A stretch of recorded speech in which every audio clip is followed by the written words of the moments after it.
Hey the matriculants, welcome to Educate. Let us do dihybrid crosses in genetics and inheritance.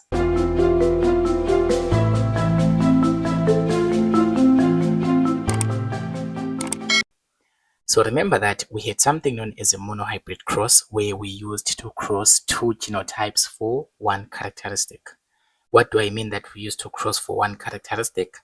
For example, we had something like this, a scenario like this, where we had to say that we have a dominant allele. If a dominant allele for hair color is capital letter B, then let's just assume that white hair will be recessive and it will be small letter b.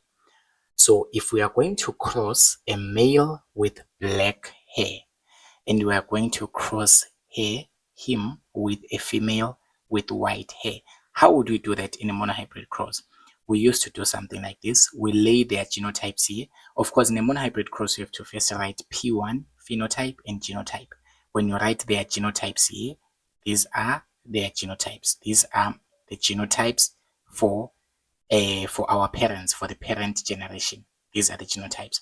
So here, the capital letter B, crosses with small letter b, small letter b.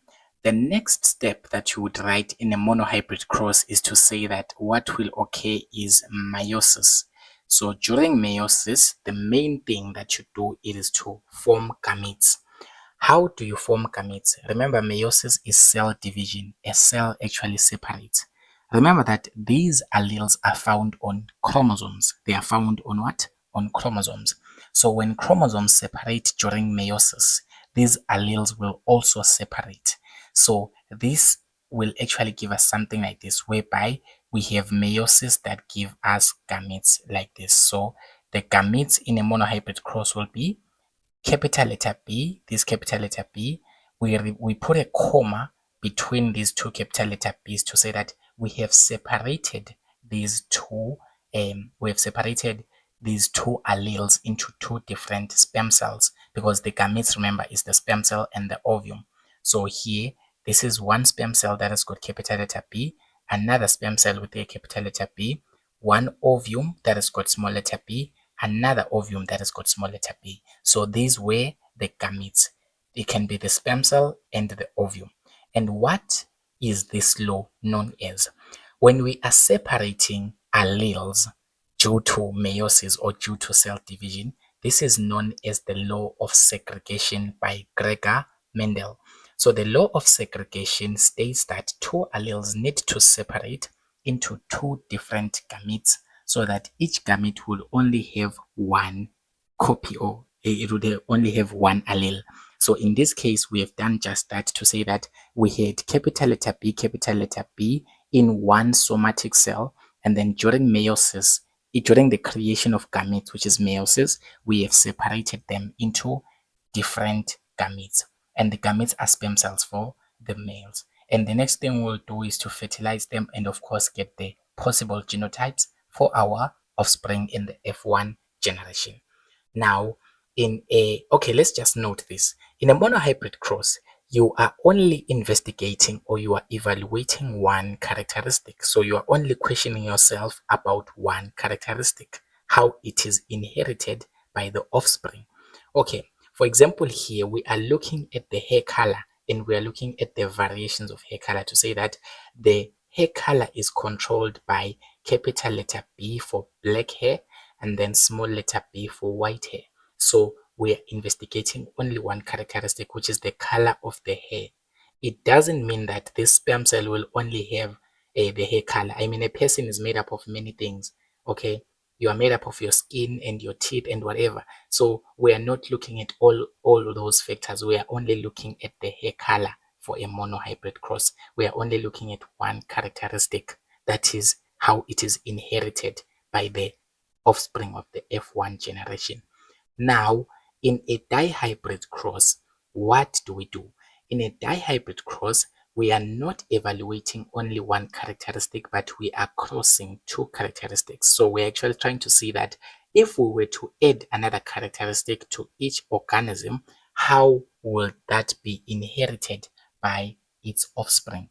How would that be inherited by the offspring of the filiant generation? So now the dihybrid cross let's just take a practical example so that we see how these alleles have an impact on each other. So now, for example, in tomato plants, the allele for tall plants is capital letter T, is dominant over the allele for short plants, small letter t. Full stop. First, you analyze the first statement. It already says a lot. You are familiar with the first statement because you are given one dominant allele and one recessive allele for one particular characteristic. So here, they've said that the dominant allele for the height of the plants is tall plants, capital letter T. So tall plants have got a dominant allele represented by capital letter T, and it is dominant over the what? The recessive allele. In this case, the recessive allele, it is its phenotype is short plants, which is small letter t. This is one characteristic that we've evaluated, which is just the height of the plant, whether it is tall or it is short. We have only evaluated one characteristic. If we were to put a full stop here, we could do the genotypes, of course, and try to do a monohybrid cross. But in a dihybrid cross, as I say, we are adding another characteristic. We have got two characteristics that we are taking into consideration or that we are evaluating at the same time or simultaneously. So now we say and. Okay, you can see there's an and. And the allele for red fruit is capital letter R, is dominant over the allele for yellow fruit, which is small letter r. So here we have got another characteristic. Now we are evaluating the color of the fruit, the color of the tomato fruit. So now here the dominant color, it is capital letter R, and then the recessive color, it is represented by the allele with small letter r. So capital letter R is dominant over small letter r. So here we have got two characteristics. Let's just write a key for that. So we have got T representing tall plant. This is the allele representing tall plant. So this allele represents tall plant. And then small letter t represents short plant. This is one characteristic. That's why we are using the same letter T. So this is the height of the plant. That's characteristic number one in this case. And then now to compute the second characteristic, which is the color of the fruit, we have got capital letter R, which is telling us red tomato fruit. So we have got red fruit. And small letter r, the recessive one, which is telling us about yellow fruit. So we have got a red fruit and yellow fruit. This is the second characteristic. So this is a dihybrid cross because we are looking at not only one characteristic, but we are looking at two characteristics. Now, a red fruit tomato plant that is tall is crossed with a yellow fruit short plant. So let me just add to the statement so that it becomes more clearer. Let us say a homozygous. Okay, let's say let's just use a heterozygous. So let's say a heterozygous red fruit tomato plant that is okay, that is tall. Okay, let's just say that is homozygous. Okay, that is homozygous tall. Okay, I don't know if the English is Englishing, but I'm just modifying the statement for your own convenience. So here, a heterozygous red fruit tomato plant that is homozygous tall is crossed with a yellow fruit short plant. So we've got two plants here. Do you see that we only have got two organisms, but we are looking at two characteristics per organism? Listen to me carefully on this one. We are crossing two characteristics per organism. We are not only evaluating one characteristic as in a monohybrid cross. So for us to evaluate the red fruit, in this case, we will start with the tall with the capital letter T. But I don't know in an alphabetical order what comes first before R and T. I think it's a R. Okay, it's fine. Let's start with the color of the fruit. So now for the fruit to be red, remember that we are using these alleles, capital letter R, capital and small letter r. So to do the cross, of course, you would write P1, which is the parent generation. We have got a red fruit. So the fruit is red, but then it is also tall. So this is a red fruit and it is also tall. So you were supposed to say red tall fruit. Okay. And you are crossing this with a yellow fruit, and it's a short plant as well. So this is a yellow but short. It's yellow but short plant. Okay, it's fine. Yellow fruit but short plant. It's fine. So now how would we, okay, these are our phenotypes, of course. These are our phenotypes. You'd write phenotype here. Now, what about the genotypes for these parents? How would we write the genotypes for these parents? Here we have said that the red fruit is heterozygous. When we say that it is heterozygous, it just means that we have a mixture of a dominant allele and a recessive allele. A dominant and a recessive allele. So in this case, if it is heterozygous for red fruit color, capital letter R is dominant, which is a red fruit. So for a heterozygous condition, we need to have capital letter R and small letter r. We have one dominant allele, one recessive allele. That's what heterozygous means. Homozygous means a same dominance. Maybe you've got dominant, dominant, recessive, recessive. I always repeat this in my videos. So we have already written for the red fruit, but we are not done because we're evaluating two different characteristics. The other characteristic is the tall height of the plant. We have said that the tall height is controlled by capital letter T. In this case, we have said that it is homozygous for the tall, it is a homozygous tall plant. So I'm going to use capital letter T, capital letter T. So this is R, small letter r, capital letter T, capital letter T. So this is the overall genotype. So in this overall genotype, it has got 4 alleles in total. To each pair of alleles or each 2 alleles, it is controlling one characteristic. Just like this R and small letter r, it is controlling the color, whereas capital letter T and capital letter T, it is controlling the height of the plant, which is tall in this case. So we are just combining 2 monohybrid crosses. Okay, don't overrate it. It's all about taking 2 genotypes, mixing them together because we're evaluating 2 characteristics. Yeah, that. So you are going to cross this with a yellow. Okay, this yellow, to interpret the color yellow, here, according to our key here, the yellow is represented by small letter r. So for us to have a phenotype, for us to have a physical characteristic of a yellow fruit, it can only happen if we have got small letter r. It cannot happen if we've got a capital letter R. Because remember, once we have a capital letter R, it will be dominant. And capital letter R represents a red fruit. And in any heterozygous condition, you know that the dominant characteristic is the one that will be shown in the phenotype. So in this case, for the yellow fruit, which is a recessive characteristic, for the yellow fruit to show up in the phenotype, we need to have 2 small letter r's. We need to have a homozygous recessive condition.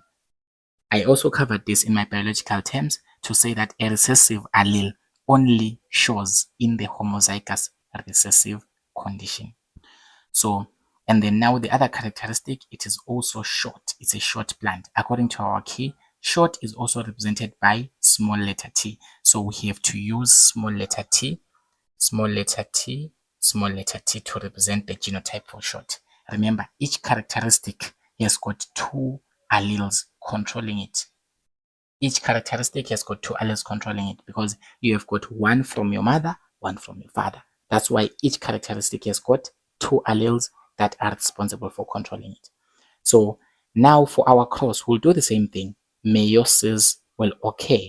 For a dihybrid cross, meiosis will also occur, and it must give us the gametes. But now the big question, how are we going to do the gametes if we have got a dihybrid cross? Remember, in gametes, we need to separate. We need to do what? To separate. That's why we also apply the law of segregation that says that 2 alleles need to separate into different gametes so that each gamete has got at least 1 allele for that characteristic. So in this case, for that to happen, we are combining 2 characteristics. So each gamete must have 1 allele for 1 characteristic because we've got 2. As I've already said that 2 alleles control 1 characteristic, just like capital letter R and small letter r, They're all controlling red fruit color. All right.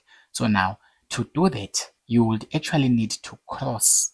You would actually need to cross the alleles. You would need to cross the alleles. So here you have got two pairs of characteristics. This one, this first one, capital letter R, small letter r. This is one characteristic. The second one is capital letter T, capital letter T. You have to cross these two. So the capital letter R and the capital letter T there would have to give you capital letter R with a capital letter T. That's the first gamete. We put a comma because we separate gametes using comma. Do you see that each gamete here, you actually see at the end that each gamete would have one allele for one characteristic. If you are going to cross the first capital letter R, you cross it with this capital letter T. You would get capital letter R, capital letter T, capital letter R, capital letter T. Now you cross this, you cross the second one. The second small letter R, this one, small letter R, you cross it with the first capital letter T. You would get something like small letter R, capital letter T. You do the same thing with the small letter r and the last capital letter T. You would get small letter r, T. These are all the gametes for the what? These are all the gametes for the red fruit tall plants. So these are all the gametes combinations that are possible. The possible gamete combinations. Do you realize that each and every gamete here, each and every gamete for this plant, it has got one allele for what? For each characteristic. You cannot have two R's, you cannot have two T's. Each has got RT, RT, RT with different combinations. And you are going to cross this with the gametes of these ones. To find the gametes for the yellow short plant, what would you do? You do the same thing. You are going to cross this small letter R and the small letter T. Crossing these two would give you small letter R, small letter T. Okay, you get small letter R, small letter T. And then you do the same thing. You cross the first small letter R and the second small letter T. You put a comma, that would be small letter R, small letter T. You do it for the second small letter R and the first small letter T. That will be R, T. And then the last combination will also give you small letter R and small letter T. You're just combining them. There's not much a big deal about it. You're just combining them. You are making them to be one thing. So now these are the gametes. So when they say write all the possible gametes for each and every organism, these are the gametes. They usually give you 4 marks for doing that. To find the gametes for a dihybrid crossing, to find the gametes when you are crossing two different characteristics, you have to cross the alleles with themselves first. Now that you have got your gametes, fertilization will occur. So during fertilization, how will these gametes combine? Because if you try to cross it like a monohybrid cross, it's going to take way too long. I mean, you have to cross the first one with all the 4, cross the second one with all the 4, cross the third one with all the 4, and cross the fourth one with all the 4. So that's going to give you 16 possible combinations if you are going to use the way of a monohybrid cross. So that will be too overwhelming for your tender grade 12H. So we have to put it on a table. We have to actually do what? Put it on a table. So on the table, we are going to put gametes, right? On the row, we're going to put the gametes of one plant, and on a column, we're going to put the gamete of another plant. Just like here, the gamete of the first plant is capital letter R and T, and they've got capital letter R and T. And then the third gamete, this one, is small letter R and capital letter T. The fourth one is small letter R and capital letter T. These are all the gametes for the first plant, which is the red fruit and tall plant. RT, RT, RT, RT. And then for the yellow short plant, we're going to write the gametes down the column here. So here, the first gamete is small letter R and T, small letter R and T, small letter R and T, small letter R and T, and small letter R and T. So these are all the gametes for the yellow short plant. Now you have to cross them to find the possible genotypes of the offspring of the filiant generation. So now here, if you are going to combine these two, what are you going to get? You have got capital letter R and capital letter T. You are crossing it with small letter r and small letter t. That is going to give you a combination of capital letter R. Remember, we are starting with the fruit color here with small letter r, capital letter T with small letter t. You have just combined these two gametes together during fertilization. So they've combined and they've made one zygote. They've made one zygote which will grow and become a new plant. That's the reproduction that is happening. You can continue crossing. Now let us cross the second combination. You are crossing this capital letter RT with this small letter RT. You have got capital letter R, of course. You start with the capital letter, and here on one side you have got small letter r. So this is small letter r. You have got capital letter T, it's capital letter T. Here on the other side you've got small letter t, small letter t. You do the same thing. Now on the third combination here, you have got on the third combination, you've got small letter r and capital letter T. So to fertilize those two and combine them, this is small letter r. On the other side, the small letter r as well. So this is small letter r and small letter r. And then what about the height? Here you've got capital letter T. On the other gamete here, you've got small letter t. So capital letter T, small letter t. And then you complete using the first gamete. You complete using the first gamete. The other combination that you can make here, it is with this one. You've got small letter r, capital letter T.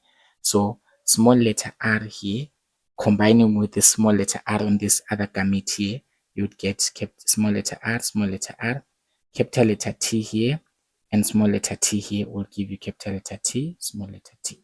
So these are the possible combinations for the first row.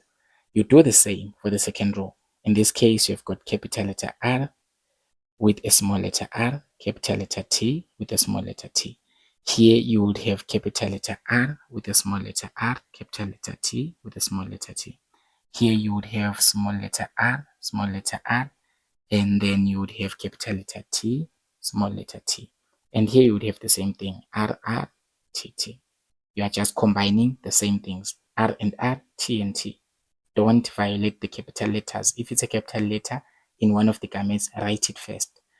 Then the third combination will still give you the same thing. Capital letter R, small capital letter T, and small letter t.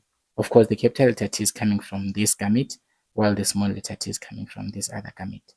So here you would have the same thing, R, R, T, T. Here you would have R, R, T, T. And here you would have R, R, T, T. And then the last combination that you have here would be capital letter R from this gamete and small letter r from this gamete. So R, R, and then capital letter T, small letter t. You do the same thing here. You would have capital letter R, small letter r, capital letter T, small letter t. You do the same thing. It will be small letter R, small letter r, capital letter T, small letter t. And then the last combination will be R, small letter r, capital letter T, small letter t. So you have filled all the 16 possible genotypes for the offspring if fertilization occurs or when fertilization occurs. These are the 16 possibilities. For a monohybrid cross, you've got 4 possible genotypes, but for a dihybrid cross, you've got 4 times more. That will be 16 of them. Now you just have to interpret the phenotypes, okay? The phenotypes that you are able to see here. Okay, so here let's start with the first combination. Since we have got tall plant, let's just start with tall plant. We have got tall plant, and then its color, let's just say we are using tall and red. So tall red plant.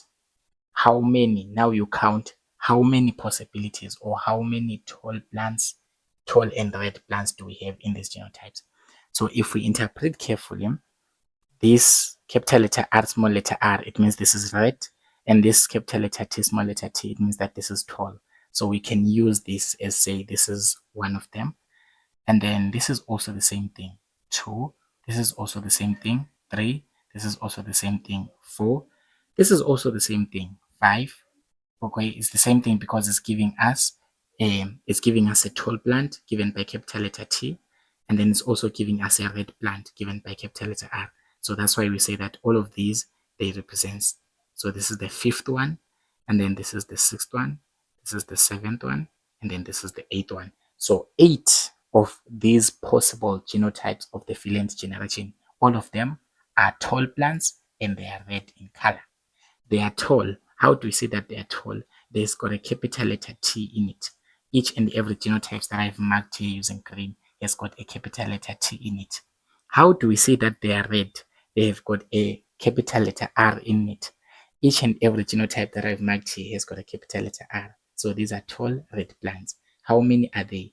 There are 8 of them. And then now, what about the other combination that we can do? We can do the combination of tall plant. We have a tall plant, but let's just assume that the color is yellow. So we want a tall but a yellow plant. How many of them would we have? Others have already marked them to be tall and red. This one marked in green. So let's forget about them. So now on these ones that are remaining, we want a what? We want a yellow plant, but we want it to be tall. For it to be yellow, it must have small letter r and small letter r only for it to be yellow. And for it to be tall, it must have a capital letter T in it. If you can look at the first combination here, this one. This is small letter r, and small letter r represents yellow fruit according to this key here. So small letter r represents yellow fruit. So this is yellow and it is tall as well. So this is counted in. This is also yellow and it is tall. This is yellow and it is tall. This is yellow and it is tall. This is also yellow and it is tall.